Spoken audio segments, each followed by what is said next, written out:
Representative Adkins with us. Thank you, sir, because you were much, tied up with the press. So thank you for wiggling your way here. We appreciate it. Your impressions about the speech tonight, what you heard, and I'm sure there were things from your perspective that gave you some great pause or concern.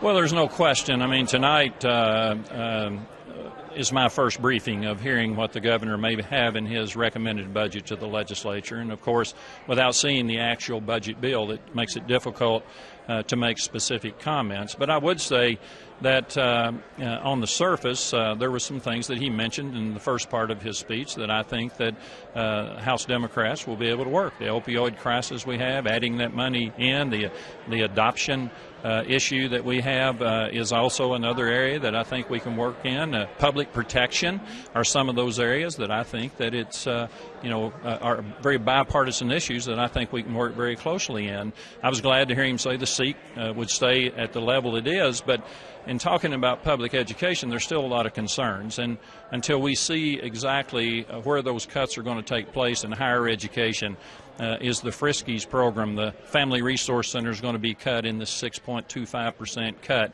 Other areas of public education like the Strands program, before school programs, after school, and all of those that are within, are those being cut? Didn't mention that here tonight. I can tell you that the governor also said, talking about the reserve funds, there's some school districts that may have some reserve funds, but I can tell you there's some rural school districts, some that I represent, that have very little reserve funds. So that's a big concern as we start talking about that.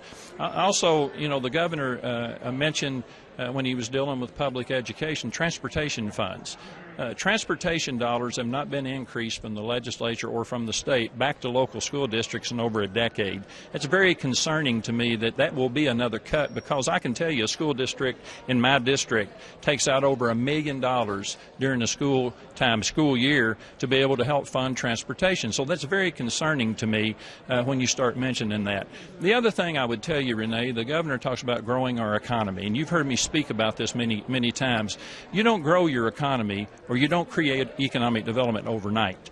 Economic development is a 30-year investment, and we've made that investment here in Kentucky to be able to reap the benefits that we're seeing today, whether it's been funding public education, reforming it at every level, to put in place the community technical college system to have a highly skilled, highly trained workforce, to be able to look at the incentive program that we put in place, the investment we've made in roads and bridges of infrastructure, the investment that we've made overall basically in putting in water and sewer expansion, those types of things, those kind of investments, the regional industrial parks. So what we're reaping today is a 30-year investment, and that 30-year investment happens from infrastructure to public education. And I'm here to tell you today that if we don't find the revenues to be able to invest back into public education, then let me tell you what. The corporations and the businesses that want to come to Kentucky, if you're not looked at as a national model in public education, if you're not looked at in that way, it makes it harder to be able to recruit, retain the business and industry that will create the types of jobs our people need and deserve.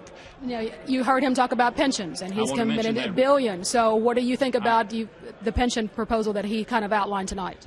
I like that the governor basically came forth and said he was going to fully fund the ARC.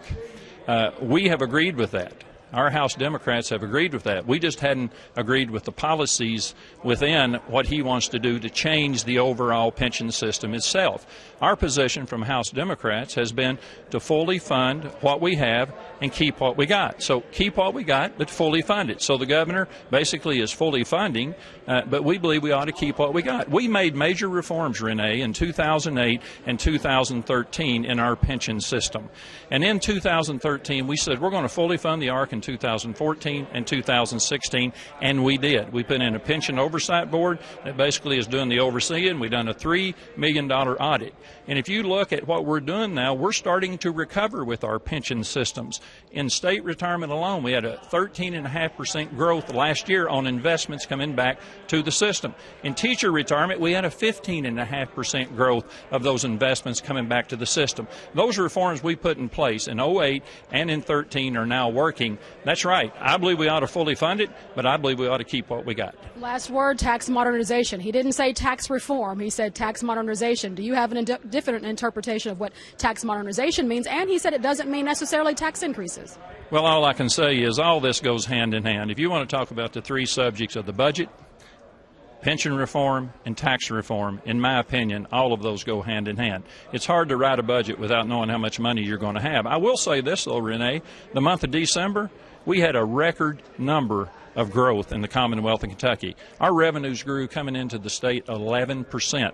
That was the largest number the Commonwealth of Kentucky has ever had, $1.1 billion. So I would say I hope this economy continues to grow. I hope we continue to reap those revenues coming into the state. But I can tell you this, if you're going to try to do tax reform, tax modernization, whatever you want to call it, I don't think you can call it tax shift.